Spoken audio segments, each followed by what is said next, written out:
इस Bible study programme में मैं आप सबों का हार्दिक स्वागत करता हूं। और आज बाइबल स्टडी का विषय है यूदित का ग्रंथ, और इस ग्रंथ के 16 अध्याय है। यूदित के ग्रंथ के अध्ययन के समय मैं 8 मुख्य बिंदुओं पर प्रकाश डालना चाहता हूं। सबसे पहले प्रस्तावना, दूसरा यूदित के ग्रंथ का लेखक, तीसरा यूदित के ग्रंथ की रचना कब और कहाँ हुई, चौथा यूदित के ग्रंथ की प्रामाणिकता अर्थात कैनोनिसिटी ऑफ द बुक ऑफ यूदित, पांचवा यूदित के ग्रंथ में क्रिस्त, छठवां यूदित के ग्रंथ के मुख्य आयतें और अध्याय, सातवां यूदित के ग्रंथ का सर्वेक्षण और आठवां यूदित के ग्रंथ की मुख्य शिक्षा। तो आइए हम सबसे पहले प्रस्तावना पर आते हैं। इस ग्रंथ का विषय है ईश्वर द्वारा एक चुनी हुई महिला यूदित के माध्यम से अपनी प्रजा की रक्षा। इसकी कथा इस प्रकार है। बाबुल के राजा नबूकदनेस्सर के सेनापति होलोफर्नेस ने यूदा देश पर चढ़ाई की और उसे पूरी तरह तबाह करने की योजना बनाई। लेकिन यूदित नामक महिला को इस कुचक्र का पता चल गया और उसने बतूलिया नगर के पास उसकी हत्या कर दी। इससे आतंकित होकर उसकी सारी सेना डर कर भाग गई। इस प्रकार यूदित ने यरूशलेम और उसके मंदिर को विनाश से बचाया। यहाँ एक अबला के हाथों ईश्वर दुष्ट को पराजित करता और भक्त को विजयी बनाता है। और अब दूसरा बिंदु है यूदित के ग्रंथ का लेखक। ग्रंथ का लेखक अज्ञात है। लेखक अपनी रचना में स्थानीय ज्ञान और रुचि को बड़े अच्छे ढंग से व्यक्त करता है। इसलिए माना जाता है कि लेखक फिलिस्तीन देश का निवासी था। यह कतरों से घिरे प्राचीन इज़राइल, मध्य पूर्वी इतिहास और ईसा पूर्व दूसरी तथा पहली शताब्दी में यहूदियों की धार्मिक प्रथा से बहुत परिचित जान पड़ता है। अब हम तीसरे बिंदु पर आते हैं, अर्थात ग्रंथ की रचना कब और कहाँ हुई। ग्रंथ की मूल रचना दूसरी शताब्दी ईसा पूर्व में इब्रानी भाषा में हुई, जिसका केवल यूनानी अनुवाद सुरक्षित है। संभव है फिलिस्तीन के एक यहूदी फरीसी ने इसकी रचना की है, क्योंकि ग्रंथ में प्रार्थना, भक्ति, धर्म विधि, मंदिर एवं मूसा संहिता को महत्व दिया गया है। अब हम चौथे बिंदु पर आते हैं, यूदित के ग्रंथ की प्रामाणिकता, the canonicity of the book of Judith. Judith का ग्रंथ इब्रानी बाइबल का अंश नहीं है, अतः न केवल यहूदी किंतु प्रोटेस्टेंट विश्वासी भी इसे प्रामाणिक नहीं मानते। लेकिन यह ग्रंथ यूनानी बाइबल सेप्तुअजिंत में पाया गया है।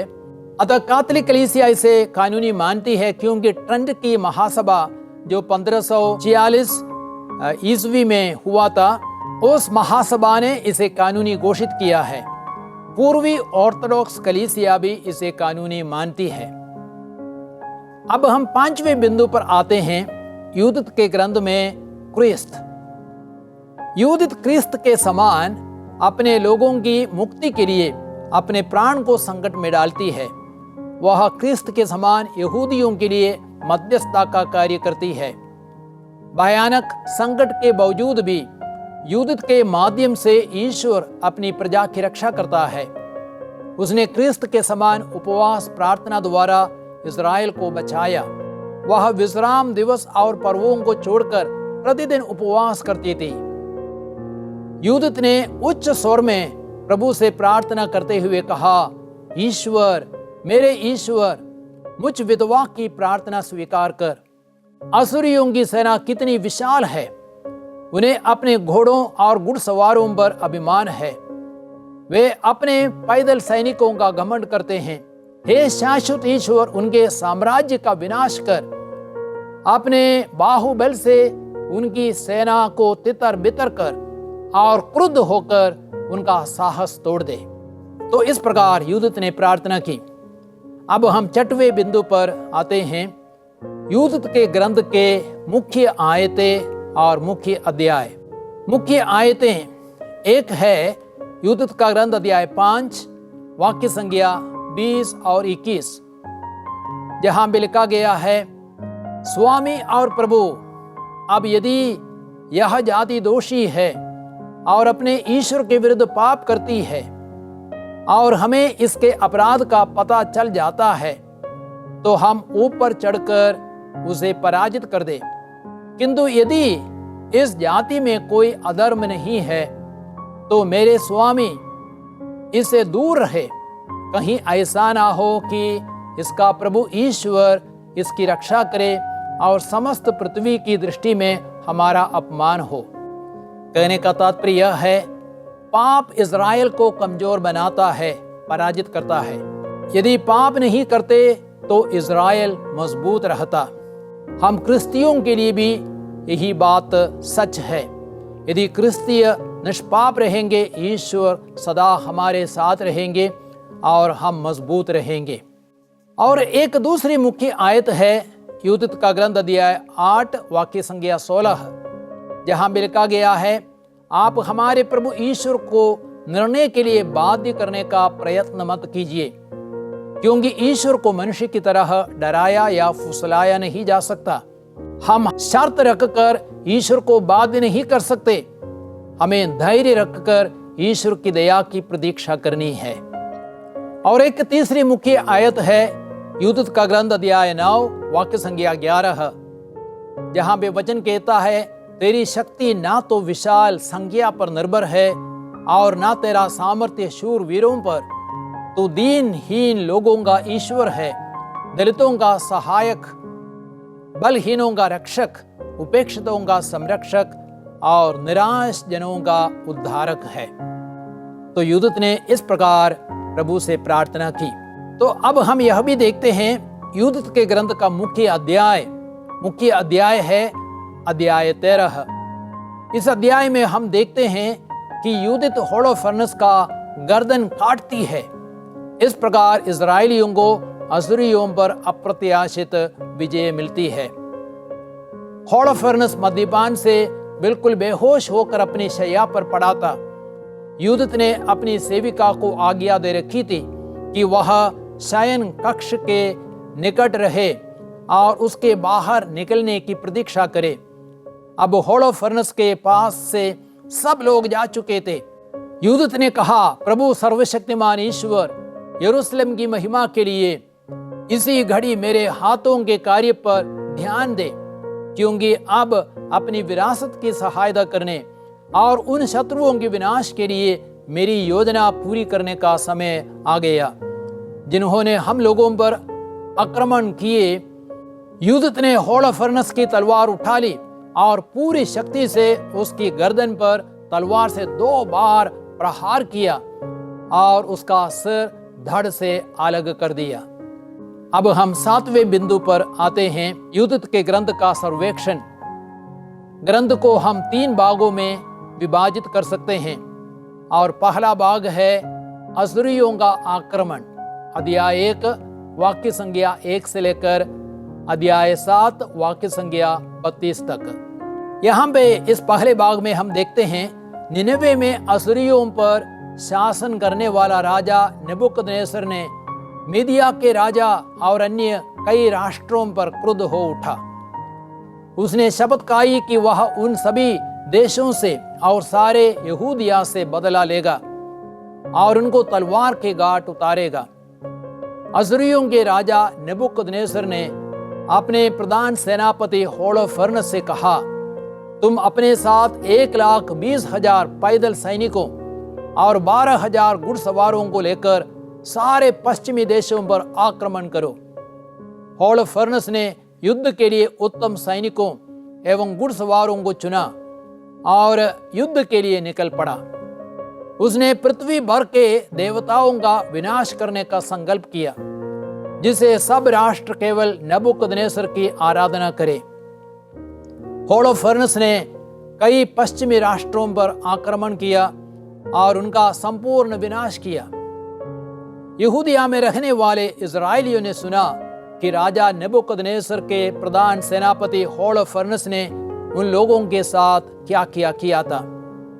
यह सुनकर वे उसे भयभीत हुए और यरूशलेम और प्रभु ईश्वर के मंदिर के कारण घबरा गए, क्योंकि थोड़े समय पहले ही वे निर्वासन से लौटे थे। इसलिए यहूदिया के लोगों ने समस्त समारिया प्रांत के मैदान के निवासियों को एक संदेश भेजा और उन्होंने ऊंचे पर्वतों के सब शिखर अपने अधिकार में कर लिए। उन पर अवस्थित सब गांवों के चारों ओर दीवारें बनवाई ताकि उनसे होकर शत्रु यहूदिया ना जाए। सभी इस्राएलियों ने आग्रह पूर्वक ईश्वर की दुहाई दी और ईश्वर के सामने दीन बनकर कठोर उपवास किया। वे एक स्वर से आग्रह पूर्वक इस्राएल के ईश्वर की दुहाई देते रहे। अश्शूरी सेना के प्रधान सेनापति होलोफर्नस को यह सूचना मिली कि इस्राएली लोग युद्ध की तैयारियां कर रहे हैं, पहाड़ी घाटियों में जाने वाले रास्ते बंद कर रहे हैं और मैदानों में घात लगाए बैठे हैं। यह सुनकर वह आग बबूला हो उठा। दूसरे दिन होलोफर्नस के सारे सैनिक चल पड़े। उन्होंने बतूलिया के सामने के मैदान में जल स्रोत के पास एक ऐसे क्षेत्र में पड़ाव डाला जहां बतूलिया के सभी निवासी पानी भरते थे। अश्शूरियों की समस्त सेना, उनके पैदल सैनिक, रथ एवं घुड़सवार जल स्रोत के पास 34 दिन तक घेरे पड़े रहे। बतूलिया के निवासियों के सारे जलाशय सूखने लगे और कुंड खाली होने लगे। लोग एक दिन भी इच्छा भर पानी नहीं पी सकते थे। उनके बाल बच्चे निर्बल होते जा रहे थे। उनके युवक युवतियां प्यास के मारे मूर्छित हो जाते थे। समस्त जनता उज्जिया और नगर के अन्य अध्यक्षों के पास एकत्रित हो गई। युवक, स्त्रियां और बच्चे चिल्ला चिल्लाकर सब नेताओं से कहने लगे, हम प्यास और घोर विपत्ति के शिकार बनकर उनके सामने निर्जीव पड़े हैं। अब होलोफर्नस को बुलाकर सारे नगर को उसकी सेना की लूट का शिकार होने दे। उज्जिया ने उनसे कहा, भाइयों ढाढ़स रखो, हम 5 दिन और ठहरेंगे। इस बीच प्रभु हमारा ईश्वर अवश्य ही हम पर दया करेगा। यदि इस अवधि में हमें सहायता प्राप्त नहीं होगी तो मैं तुम्हारा कहना मानूंगा। अब हम दूसरे भाग में आते हैं, अर्थात यहूदियों की रक्षा, अध्याय 8 वाक्य संख्या 1 से लेकर अध्याय 14 वाक्य संख्या 10 तक। उस समय मरारी की पुत्री यूदित नगर में रहती थी। विधवा बनने के बाद वह विश्राम दिवस और पर्वों को छोड़कर प्रतिदिन उपवास करती थी। वह सुंदर और सुडौल थी। वह समझदार और व्यवहार कुशल थी। वह ईश्वर पर बहुत श्रद्धा रखती थी। जनता ने जल के अभाव के कारण निराश होकर शासक से जो कटु शब्द कहे थे, यूदित ने उनके विषय में सुना और वह सब भी सुनाए जो उज्जिया ने लोगों से कहा था। यूदित ने नगर के अध्यक्षों से कहा, अपने लोगों के सामने जो भाषण दिया वह उचित नहीं है। आप सर्वशक्तिमान प्रभु की परीक्षा लेते हैं। आप हमारे ईश्वर को निर्णय के लिए बाध्य करने का प्रयत्न मत कीजिए, क्योंकि ईश्वर को मनुष्य की तरह डराया या फुसलाया नहीं जा सकता। इसलिए हम रक्षा के लिए धैर्य पूर्वक उसकी प्रतीक्षा करें और अपनी सहायता के लिए उससे प्रार्थना करें। तब यूदित ने उनसे कहा कि उन 5 दिनों की अवधि के भीतर मेरे द्वारा प्रभु इस्राएल का उद्धार कराएगा। मैं जो करने वाली हूं, जब तक वह पूरी नहीं होगी तब तक मैं आपको उसके विषय में कुछ नहीं बताऊंगी। तब यूदित अपने सिर पर राख डाली और वस्त्र उतार कर मात्र टाट ओढ़े मुंह के बल गिर पड़ी यूदित ने उच्च स्वर में प्रभु से प्रार्थना करते हुए कहा, ईश्वर मेरे ईश्वर, मुझ विधवा की प्रार्थना स्वीकार कर। असुरियों की सेना कितनी विशाल है, उन्हें अपने घोड़ों और घुड़सवारों पर अभिमान है। शाश्वत ईश्वर, उनके साम्राज्य का विनाश कर, अपने बाहुबल से उनकी सेना तितर बितर कर और क्रुद्ध होकर उनका साहस तोड़ दे। मुझ विधवा को वह महान कार्य संपन्न करने की शक्ति दे जिसकी योजना मैंने अपने मन में बनाई है। इस्राएल के ईश्वर की दुहाई देने और यह प्रार्थना पूरी करने के बाद उसने टाट उतारा, स्नान किया और पर्व के वस्त्र पहने। उसने अपने को इस प्रकार आकर्षक बनाया कि उसे देखकर कोई भी पुरुष मुक्त हो जा सकता था। इसके बाद उसने अपनी सेविका को आवश्यक भोजन की सामग्रियों की थैली दे दी। इसके बाद वे दोनों बेतूलिया नगर के फाटक से बाहर निकली। उन्हें असुरियों की एक चौकी मिली। यूदित ने असुरियों से कहा, मैं इब्रानी स्त्री हूं, मैं तुम्हारी सेना के प्रधान सेनापति होलोफर्नस से भेंट करना चाहती हूं। असुरियों ने यूदित को होलोफर्नस के पास पहुंचाया। यूदित ने होलोफर्नस से कहा कि इजरायली पाप में गिरने वाले हैं, क्योंकि वे भोजन के अभाव में अशुद्ध जानवरों को और जो अनाज, अंगूरी और तेल का दशमांश मंदिर में चढ़ाना है उन्हें भी खाने का निश्चय किया है। यह सब जानकर मैं आपकी यह दासी उनके यहाँ से भाग निकली हूँ। मैं अब आपके यहाँ रहना चाहती हूँ। आपकी यह दासी अब रात को घाटी जाएगी और वहाँ ईश्वर से प्रार्थना करेगी। जब इजराइलियों के पाप का घड़ा भर जाएगा, मैं स्वयं आपको यहूदिया प्रदेश से होकर यरूशलेम ले चलूंगी। मैं आपका सिंहासन उसके बीचों बीच स्थापित करूंगी। होलोफर्नस और उसके सभी सेवकों को ये बातें पसंद आई। चौथे दिन होलोफर्नस ने अपने सेवकों को एक भोज दिया। उसने यूदित को निमंत्रण दिया।